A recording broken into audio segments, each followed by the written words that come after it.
evening and welcome to Nationwide Today on the network service of the NCA. I am Elizabeth Omori. Thank you so much for joining us.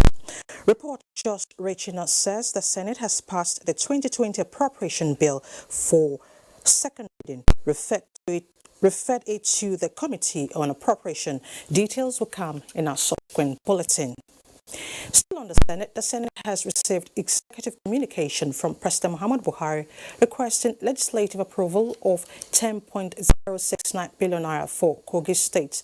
The letter explained that the refund was part of National Assembly's resolution for the federal government to settle inherited debts and contractual agreement with states. Meanwhile, State has passed a deep offshore and inland basin production sharing contract amendment bill, which seeks to introduce a new fiscal regime that will ensure that Nigeria's share is adjusted to reflect current realities, thereby increasing its share. The legislators urged the federal government to declare state of emergency on federal roads and inject more funds into the sector. It also mandated its committees on petroleum upstream and other related committees to investigate alleged non-remittance of 5% user charge on pump price of petrol accruable to the Federal Road Maintenance Agency. To other matters now. The federal government and frontline states of Katsina, Zamfara, Sokoto and Kaduna states say they are ready to fight banditry with renewed vigor and determination. This commitment was brought to the fore at a town hall meeting in Katsina aimed at tackling insecurity in the various states. Zamfara and Katsina states in the northwest are the most affected by banditry, hence the renewed commitment by the governors in tackling the challenge. The Minister of Defense says his ministry is in need of better intelligence and deployment of technology to do better. Ministers of Interior and Information reiterated federal government's commitment to ending all forms of insecurity in the country and boost socio-economic activities across the country. Now to security.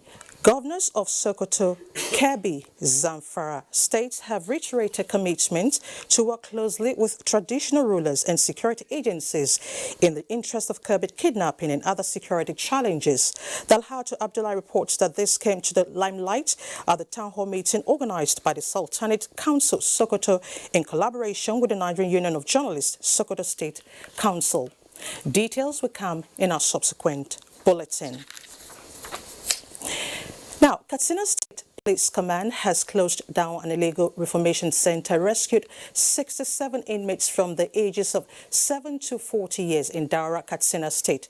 Abdul Malik Hassan reports that 3 persons were also apprehended in connection with the establishment and running of the center.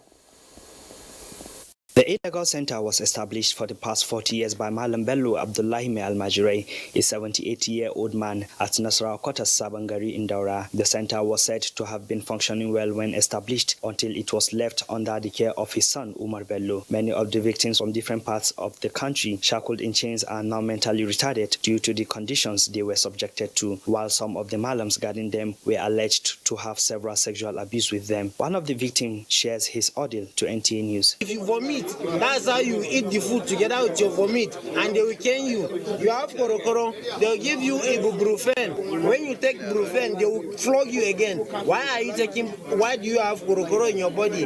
Because, and it's inside here. The Katsina State Commissioner of Police, Sanusi Buba, who visited the remand center, expressed dismay over the pathetic situation of the victims. Unfortunately, most small rooms containing over 40 people, about 6 rooms, and subjected to all forms of dehumanization. 10 people who were brought here by their parents, probably ungovernable attitude from their houses. They will now bring them, feeling that the man will now come and rehabilitate them. The victims were later evacuated from the center to the hospital for medical attention, after which they are expected to be reunited with their families. The police commissioner was also at the Emir of Daura's palace, where he briefed the Emir on the unfortunate situation at the center. Responding, the Emir Alhaji Umar Farooq Umar urged the police command to prosecute the offenders in accordance with the law. In Katsina, Abdul Malik Hassan, NTA News. Still on security, to check combat competence and alertness of men and officers, the Operation Safe Haven has organized a proficiency competition in Jos.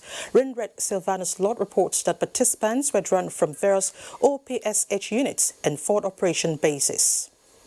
A week-long competition had the men competing in various activities of map reading, 3.2-kilometer run, weapon handling, first aid and casualty evacuation. This, the commander, Operation Safe Haven, Major General Augustine Agundu, says is to test the troops' level of professionalism and responsiveness. This initiative is also in conformity with the Chief of Army Staff vision, wherein training and retraining of troops has been identified to be the best welfare the command can give to the personnel. Kinetic and non-kinetic operations we see in this competition keeps the personnel alert to any war front situation. Being the last day, events slated included dismantling and assembling the general multipurpose machine gun, the FM rifle, AK-47 rifle and the rubber pop gun. They also competed in first aid and casualty evacuation, where a typical war front situation played out.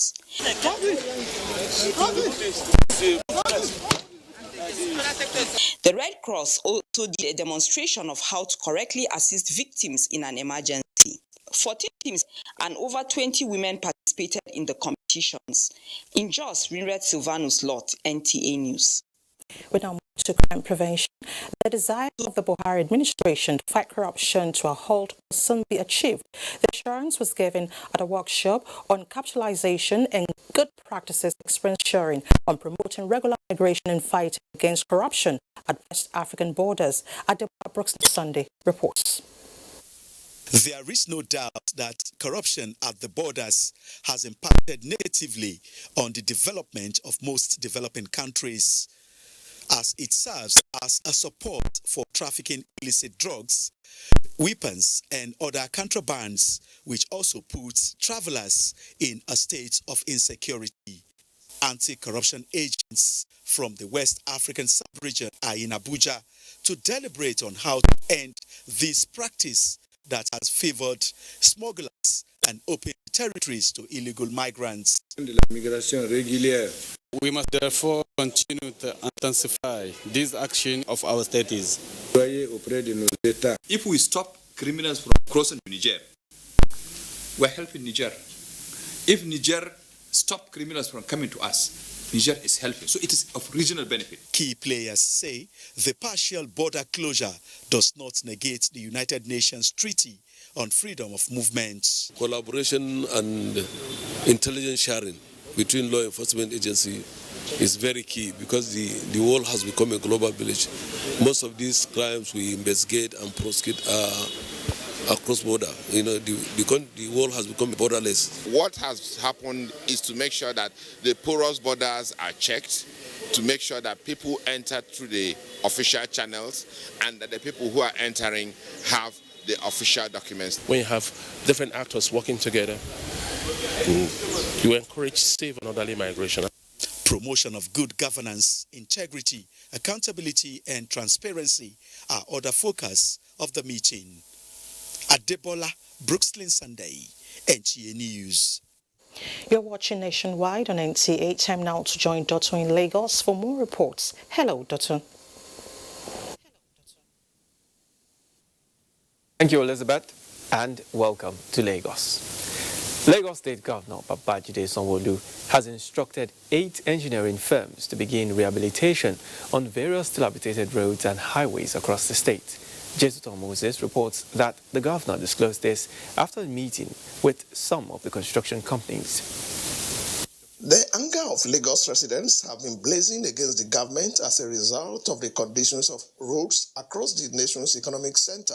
Almost all the roads are impassable, a condition further aggravated by the heavy downpour in recent times. The governor said he was aware of the pains and experiences of residents. He assured that the contractors will begin work with immediate effect. Mr. Sanwo-Olu stressed that the rehabilitation work will be carried out without causing more traffic, while last-mile officials will also be on ground to control traffic. So what had come out from our discussion is that all of them have been given brief, major reconstruction, and some palliative work would start immediately in various parts of the state, both on the island, in Ikoyi, Victoria Island, some part of Lekki, also moving to Ikeja, moving to Ikorodu, moving to the GRA, Koshofe, and all nooks and crannies, of Lagos State. And they've all been given the direct mandate.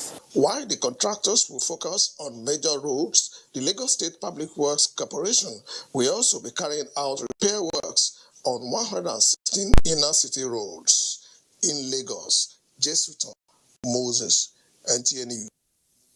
As the world marks Handwashing Day, more attention is being drawn to personal hygiene as critical to good health and the safety of people. A 2019 report by WaterAid reveals that about 150,000 deaths in Nigeria were caused by improper hand washing and lack of simple hygiene. Starts with clean hands. We can never overemphasize the importance of hand washing. People have lost their lives because of not washing hands. We've heard of diarrhea, mothers preparing food for their babies without properly washing their hands or the tools they are using, and these babies had diarrhea until they died. People have also acquired infections that eventually turned into general, what I will call general blood infection, what we call sepsis in medicine. This theme, Clean Hands for All, focuses on reducing avoidable deaths that occur from germs and bacteria as a result of unhygienic hands. If you recall the days of Ebola, in fact, if you ask me, those are one of the days in this country that have actually experienced people do what they are supposed to do. The culture is lost again, apparently because Ebola is gone. But if we keep stressing this, I believe that people will imbibe it. UNICEF's recommendation of washing hands with soap and water is adhered to. Medical experts believe that many diseases and deaths will be prevented. And to legislative matters now, the Lagos State House of Assembly has announced the standing committees of the House. The House had been operating with ad hoc committees since its inauguration on 7th of June. Jesuton Moses reports that members of the House also called for the restructuring of the state's Office for Disability Affairs to create more awareness on the plight of people living with disabilities. The Selection Committee of the House is headed by the Speaker, Honorable Mudasir Obasa, and the Chief Whip, Rotimi Abiru, who will chair the Ethics and Privileges Committee. The committees altogether are 36. House Services by Honorable Tijani, Public Accounts by Honorable Moshood Oshun, Public Account Local to be chaired by Honorable Fatai Mojid.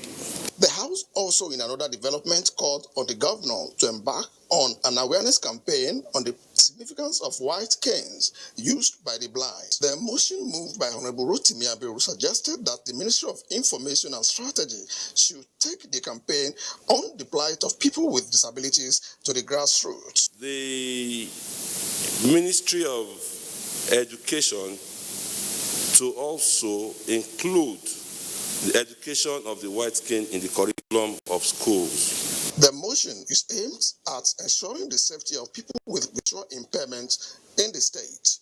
In Lagos, Jesuton Moses, NTA News. And that's our contribution from Lagos. Nationwide continues after the break. Do stay with us. Foundation Nigeria and partners present the 3rd Annual African Women Conference AWC 2019, a gathering of experts, institutions, corporate organizations and individuals promoting the growth, stability and development of African women, exploring viable options through which various resources available to African women can be channeled towards the sustainable development of the continent.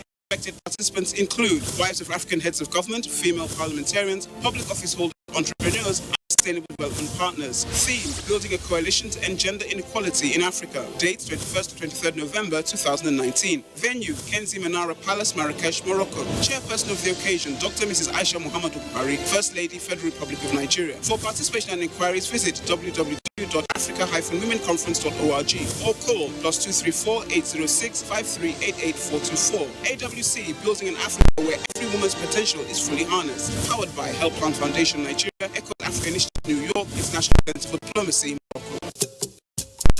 Let's come together as we celebrate the uniqueness of our cultural diversity, showcase our creativity and ingenuity. It's the National Festival for Arts and Culture, NAFest 2019, in the ancient city of Benin, Edo State, the heartbeat of the nation. Our reality, our pride. holding 19th through 26th October 2019.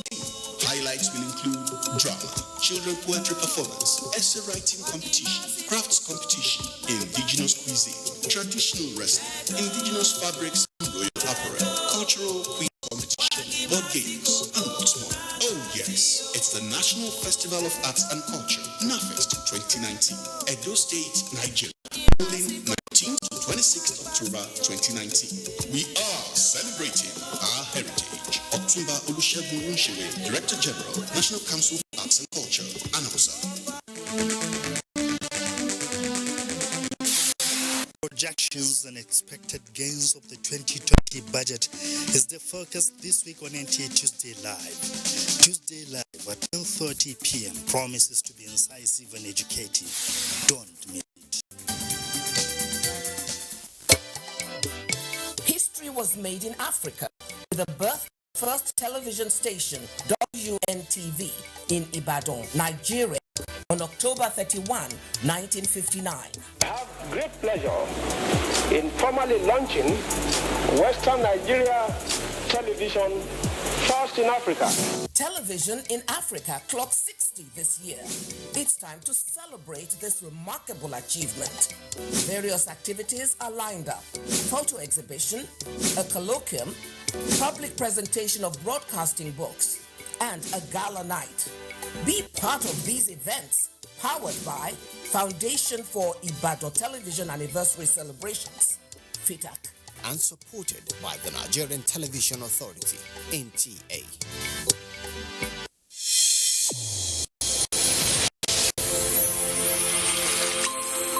The new edition of TV Guide is out, exclusively taking a look at the traditional television and new media. Are they comparable or complementary? Media industry players give perspective on the trends, progress, challenges, and the way forward. Find out on this compelling edition of TV Guide. Expository interviews with stars of the team within our space. Becky Madojemo of NTA, Utibe Umore of AIT, Nifemi Oguntai of TVC, and a host of others. TV Guide, your indispensable companion. Also feature Iya Medina. I'm the CEO, Managing Director of Iya Medina Sister Restaurant. I choose to serve. Shut up your mouth. Let me finish. A TV drama series on NTA. Let's get to meet the characters behind Iya Medina. This edition also presents exciting features on tourism, culture, entertainment, sports, health, and lots more. Grab a copy at the vendors near you or any NTA station nationwide. TV Guide, your indispensable companion.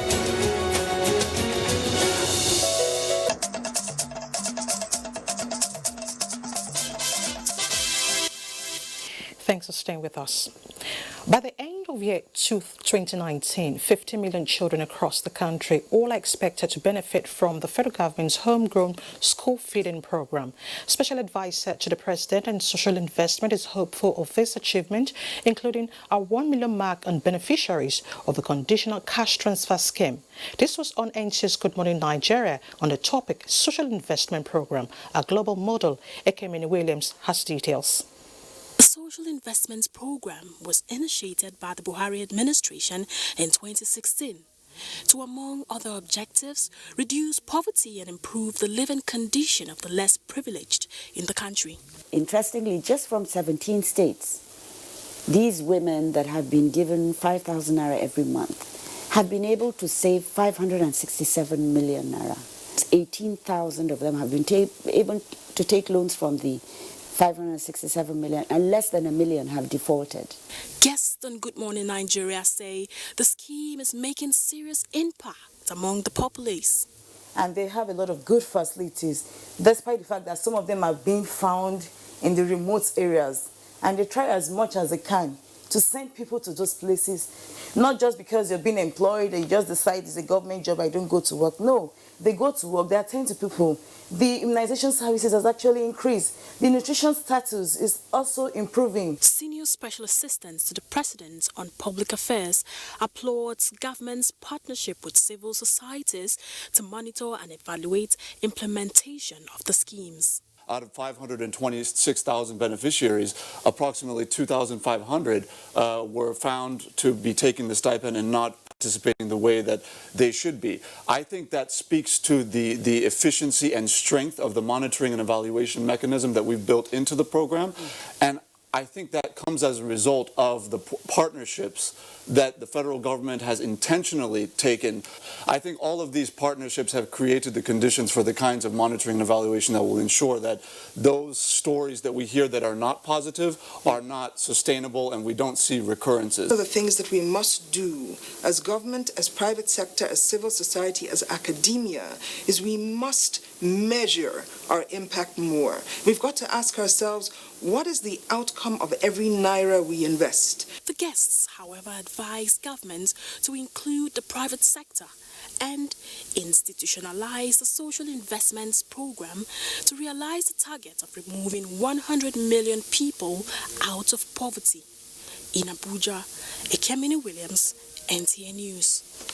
Let's now beam our searchlight on the judiciary. The Supreme Court has again reaffirmed its constitutional role of administering justice by serving the interest of the generality of Nigerians and not that of a select individuals or groups with inordinate ambition. In a statement, the spokesman of the Apex Court, Dr.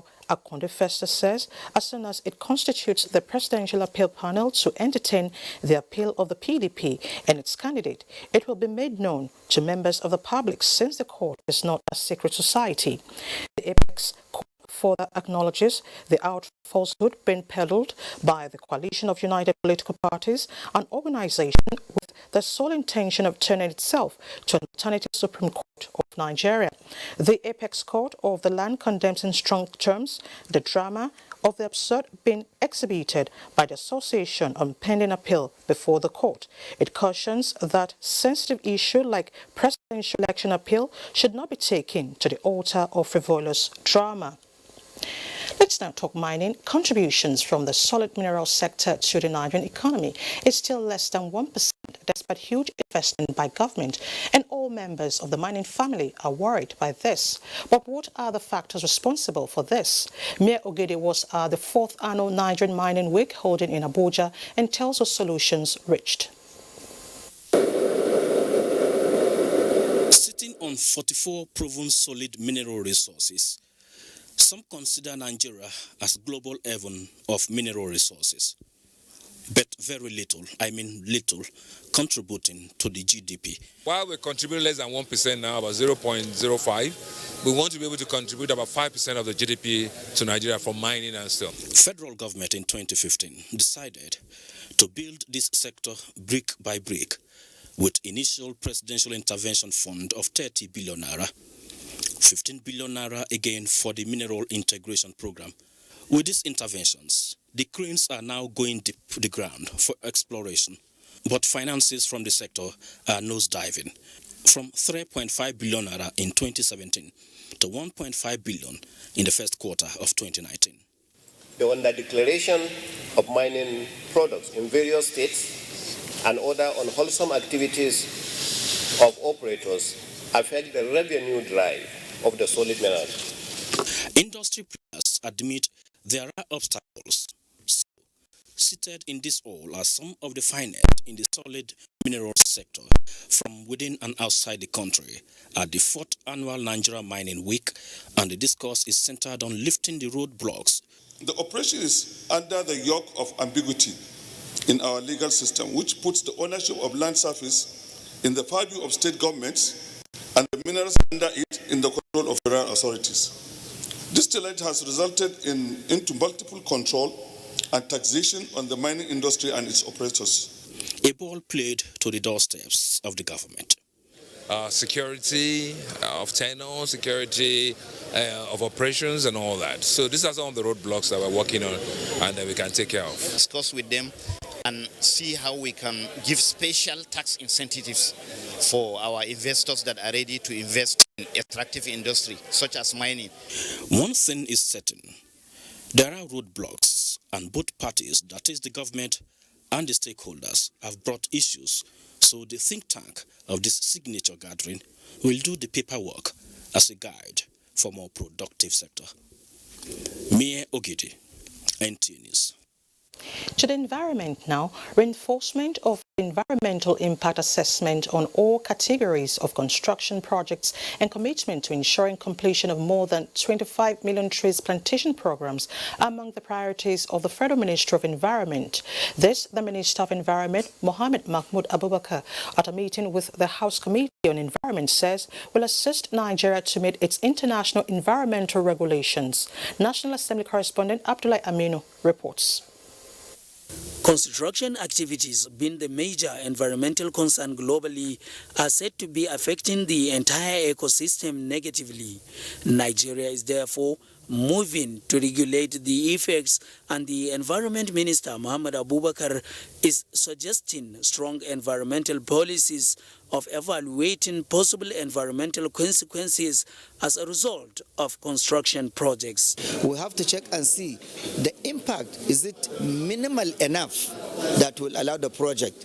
If it's too much, that will impact more on the lives, and the benefit will not be sustainable. Usually we will deny that environmental impact assessment. We cannot continue to bulldoze about our environment and pretend that all is well. It is our collective responsibility to save our environment and save our country. Heads of the agencies under Environment Ministry also briefed the House Committee on issues relating to flood and pollution control, Ministry's role on economic diversification policy of the federal government through the use of the country's national parks and safeguarding plans of special economic and ecological values which are at the verge of extinction. From the National Assembly, Abdullah Aminu, NTA News. Now, Cross River State Government is promising 200 million naira to the people of Bakassi for voluntarily donating 35,000 hectares of the land for the ongoing construction of the Bakassi Deep Sea Port and Superhighway projects. Governor Ben Ayade made the pronouncement during an interactive session with traditional rulers of Bakassi local government area of Calabar.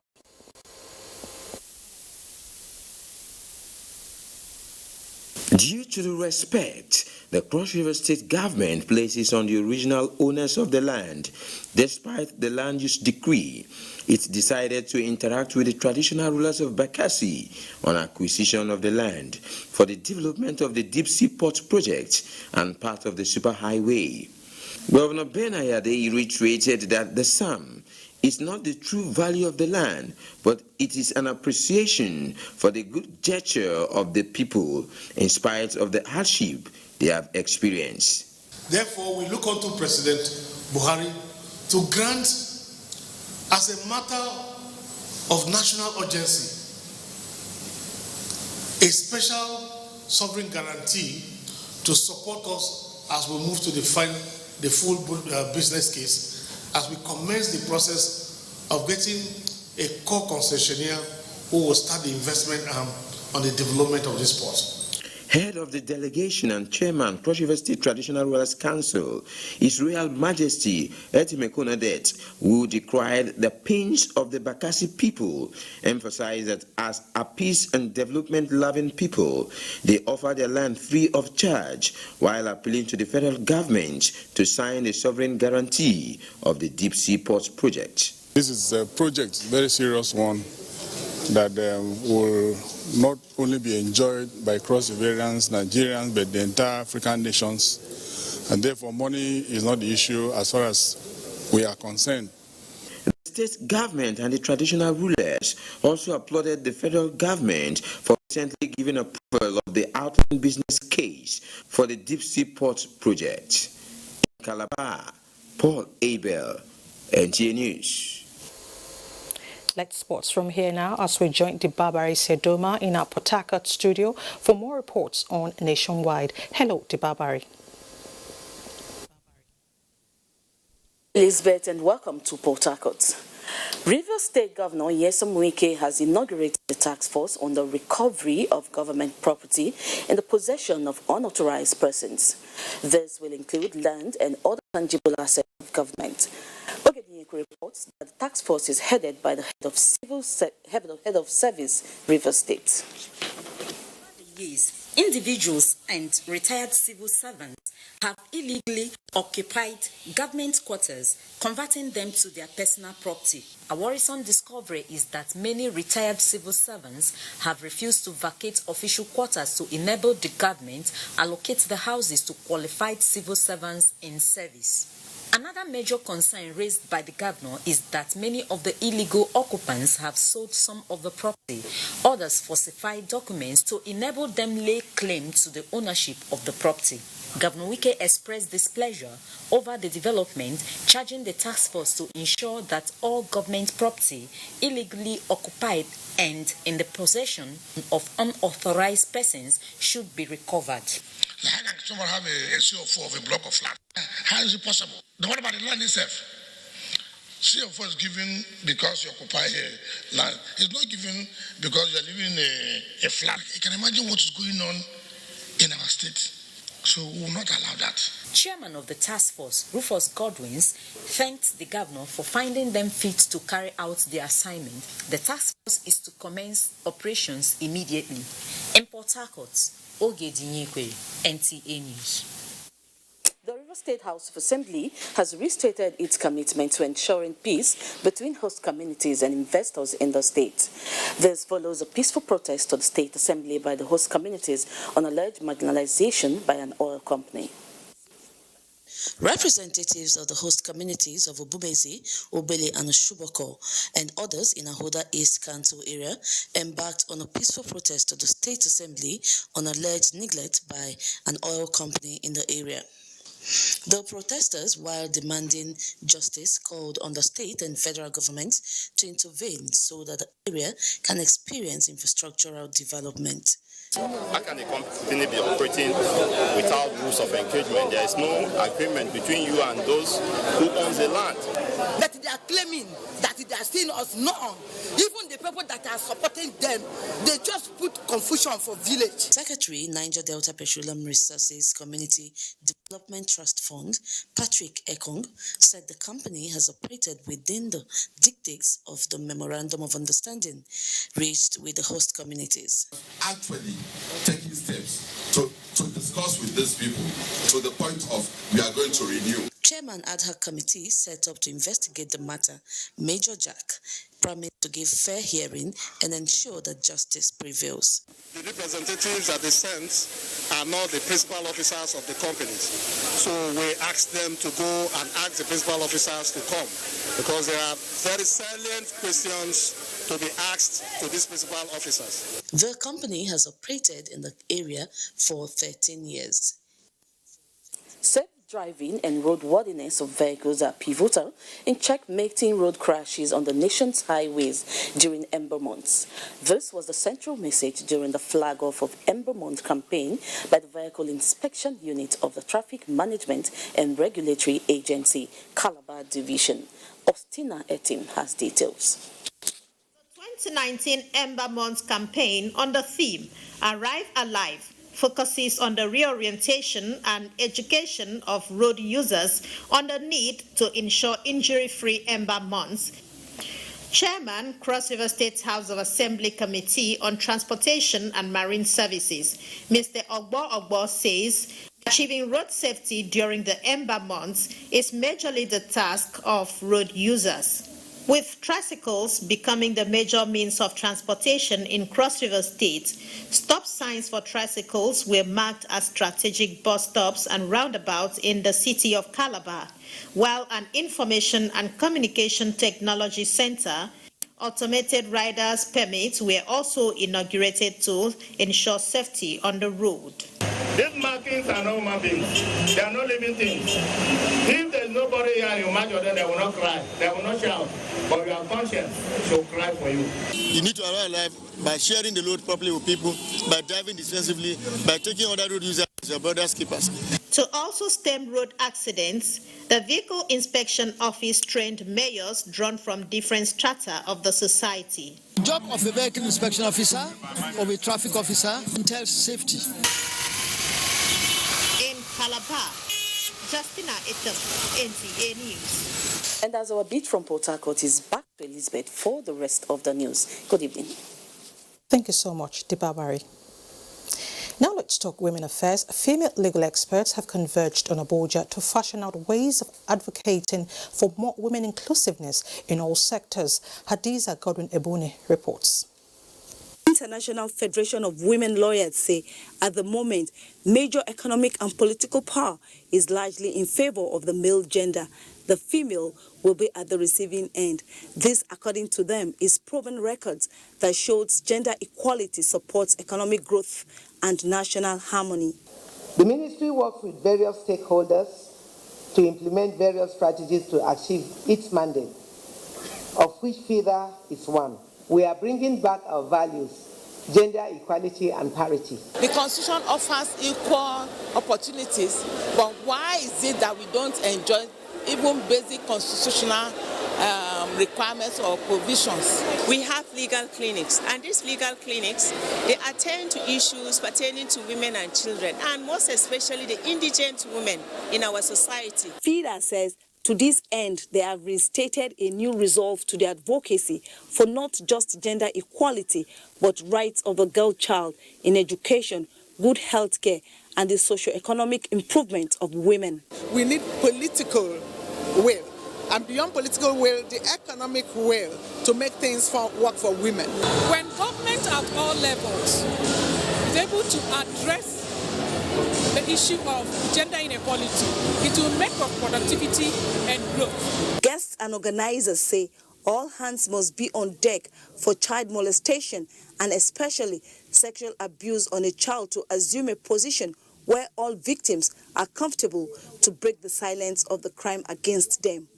Hadiza Godwin-Ebuni, NTA News. Into the journalism profession, adhering to the law and ethics of journalism profession by not manipulating pictures and visuals is again being stressed to enable public trust and confidence in journalists. Media practitioners have been urged to avoid any form of manipulation of pictures and visuals while doing their jobs. This was at an interactive training in Abuja. Rabi Aliu reports. With global revolution on social networking and rapid growth of citizen journalists with exaggeration and suppression of fake news, manipulation of video and pictures, the conventional media is making efforts to restrict the movement of yellow journalists from overlapping the professionals through training and capacity building. This training is aimed at equipping journalists and civil societies on multimedia skills concerning investigative journalism, a reference to photography and visualization. What we are taking journalists through is the process of ensuring that they contribute their quota to holding government accountable. It's not only by writing stories, but you can hold government accountable by providing visuals that demonstrate what government has done. Experts and scholars from the field of modern communication expose participants to camera positioning and handling, ethical issues in reporting, use of smartphones, and new trends in video editing. To also try to seek permission where they need to, and to also try to be discreet in doing their work, because you need to be alive in any case to be able to remain a journalist. Struggling to see how they can contain fake news. And how can you do that? Unless you are professional journalists. Journalists who will use their knowledge, who will use their capacity to tell the news the way it is. Participants are expected to apply new strategies to report corruption and uphold the responsibility and accountability of the government to the people. In Abuja, Aliu, NTA News. And out to education. To address the issue of out-of-school children and girl child education, experts are advocating amendment of the Universal Basic Education Act to cover a cycle of 12 years. Statistics by UNICEF show that about 10.5 million children aged 5 to 14 years are not in school in Nigeria. Only 61% of 6 to 11-year-olds regularly attend primary school, and only 35.6% of children aged 3 to 6-year-olds receive early childhood education. One of such children out of school is Nana Ibrahim. She hawks fried cheese in Yaya Market, but has a dream of becoming a medical doctor, which can only be achieved if she attends school. There are so many others like Nana, but efforts efforts are being made by non-profit organizations and the World Bank to ensure that big dreams like that of Nana come to pass. And that is what this roundtable is set to achieve by facilitating the implementation of free and compulsory education for children in Nigeria, especially girls in rural areas up to secondary school. This upcoming project that is to do with 12 years of education to be able to complete up to senior secondary education level is 500 million. The point where children or girls, to be specific, will make career decision is at around when they're already in senior secondary school. So if you deny them of that opportunity, then what happens? So that's what I was saying. Let the free education go beyond GSS 3. Let it get to SS3. So 3 years additional education is worth it. Any parent that did not take his or her child education seriously is destroying the future of the nation. Poverty, cultural practices, and insecurity are factors educationists say impede education in Nigeria. Domestication and implementation of the Child Right Act of 2003 in all the 36 states and FCT, they believe, will make out-of-school girls like Nana achieve their dreams. In Abuja, Elizabeth. And we're not done with education yet. Let's now join Musa in Maiduguri for more reports. Hello, Musa. Hello, Elizabeth, and thank you for joining us in Maiduguri. The International Day of the Girl Child was marked in Borno State with commitment to give free and compulsory secondary school education and livelihood skills to millions of female children in the state. The day was celebrated in collaboration with development partners, including UNICEF, Plan International, and the World Bank. Mohammed Guni now reports.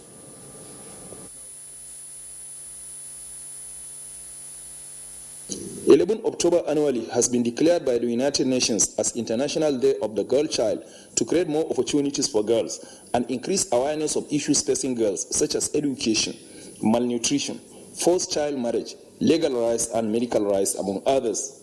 Governor Babagana Omar Zulum expressed commitment of his administration to providing free, compulsory and quality secondary school education as well as livelihood skill to the girl child and to reposition the education sector. I want Secretary to the State Government, Ministry of Higher Education and Ministry of Education to look into the possibility of formulating policies and deliberately promote girl child education. Wife of the State Governor, Dr. Falmata Babagana, said the program is appropriate and timely, considering the security challenges facing the state, and further call on all well-meaning citizens to key into promoting girl child education. Representative of the Education Commissioner, Aisha Ashek, and the Commissioner for Women Affairs, Zoe Gambo, appealed to the state government to allocate some of the mega schools constructed by government to the girl child. Representative of the organizers, Ibrahim Magaji, appreciated the state government and other stakeholders for their support, which resulted in the success of the program. There was presentation by schoolgirls on the importance of girl child education. In Maiduguri, Mahmoud Goni, NTA News. Members of the Senate and House of Representatives Joint Committees on Army have reiterated commitment to support troops of the Nigerian Army to rout insurgents and rid the northeast region of terrorism. The National Assembly members gave the assurance in Maiduguri when they visited army formations and troops on the front line. Memuna Garba has the rest of the story. The visit by members of the National Assembly Joint Committee on Army to Army Formations in the Northeast region was the first since the committee's inauguration, and the move is to assess the condition of equipment and challenges facing troops on the front line. Led by the Chairman Senate Committee on Army, Senator Mohammed Alindume, members were at 251 Task Force Battalion Cashew Plantation at the outskirts of Maiduguri to inspect military hardware and condition of troops. The members were also at the only entry and exit point into Maiduguri at Jimtilo along Kano Road, where they were briefed on stop and search operations by troops as part of efforts to check infiltration of terrorists. Briefing the committee members, Theatre Commander Operation Lafia Dole, Major General Olusegun Adeniyi, appealed for engagement of attack helicopters to enable troops end the Boko Haram crisis without further delay. Members of the committee, while speaking to newsmen, assured to do anything humanly possible to support the army to end the insurgency. This is the time budget is being presented by Mr. President so that we will see and talk to the troops on ground and the officers to see for ourselves and know what needs to be done immediately. We give them all the support that they need because the commitment is key. Other engagements by the committee members were a visit to wounded soldiers at the 7th Division Hospital and the military cemetery at the Memalari Cantonment. In Maiduguri, Maimuna Garba, NTA News. Borno State government has directed immediate distribution of drugs and medical equipment kept in the state medical store to hospitals across the state.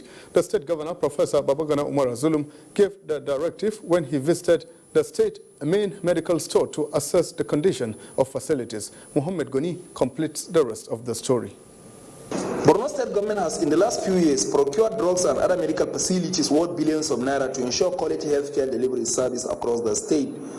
Governor Babagana Umara noted that the drugs and other hospital facilities procured by government should be distributed to the hospitals for the benefit of the people, especially those in the rural areas. At the plastic production company Boplas, Professor Babagana Umara Zulum inspected the machineries, the production process and the products of the company.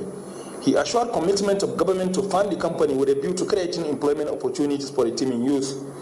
Governor Babagana Umara also directed the new Ministry of Science, Technology and Innovation to take over the premises of the Santana Furniture Industries in view of its importance to government. In Maiduguri, Mamat Koni, NTA News. And that's our contribution from Maiduguri. Let's take a break now to bring you more stories on Nationwide in just a moment. Abuja is 40. Come, let's celebrate 40 years of impressive TV broadcasting at the grassroots. On Thursday, 17th October 2019, there'll be a lecture titled Lens and Sound, Television, a tool for social reorientation and good governance. Guest lecturer, Professor Oluyemisi Oluremi Obiladi, Professor of Education and Women's Studies, Obafemi Awolowo University. Special guest of honor, His Excellency, Prince Dapo Abiodun, Governor of Ogun State. Royal Father of the Day, His Royal Majesty, Oba Adedotun Aremu Gbadebo, the Alake and Paramount-Ruler of Egbaland. Chairman of the occasion, Chief Olatunde Anyela Abudu, Mayegun of Egbaland. Chief host, Malam Yakubu Ibn Mohammed, Director General, NTA. Other activities lined up for the occasion include an array of awards to distinguished entities held to walk on Saturday, 12th October 2019, while a novelty match comes up on Tuesday, 15th October 2019 at MKO Abiola Stadium. Come, celebrate 40 years of impressive television at the grassroots with us and take NCA Abuja to the next level. Thank you. Thank you, sir. Please, did you hear that? Of course I did. That is Village Elmaster tune. Yeah? So, Auntie Amebo was not gossiping then? Village Elmaster is celebrating 50 years.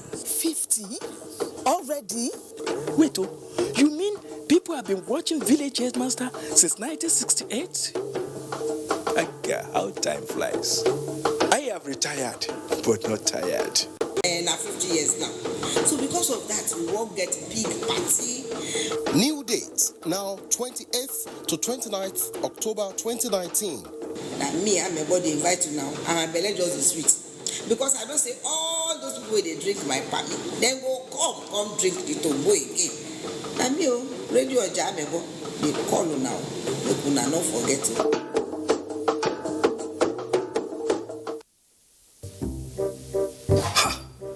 Not so fast. Look, I'm tired. I want to check out of this country for greener pastures. Just calm down for a moment. Please sit down. Do you have a job where you're going to? No, but someone is arranging, Listen, Alinko. Checking out of this country without proper planning means one thing. Unimaginable begin. I've been in the diaspora, but legitimately doing great things at home and abroad. As I've been saying, without the proper footing abroad, the risk is not worth it. Listen, Alinko, it's better to be home than be trapped abroad, or even end up in prison.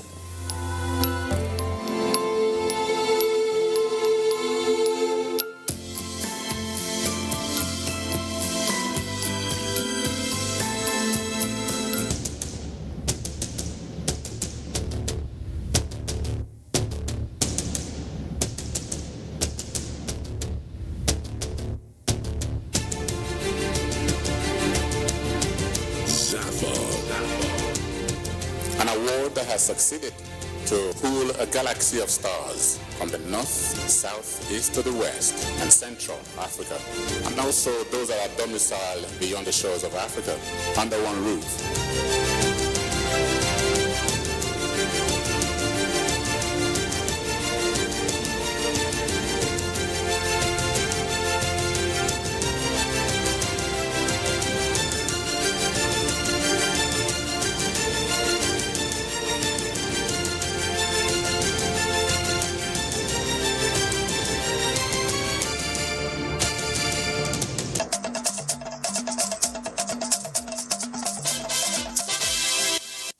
Glad to know you're still there. The Controller General of the Federal Fire Service, Alhaji Liman Ibrahim, has condemned the scooping of petroleum product from a leaking tanker in Mile 2 area of Lagos.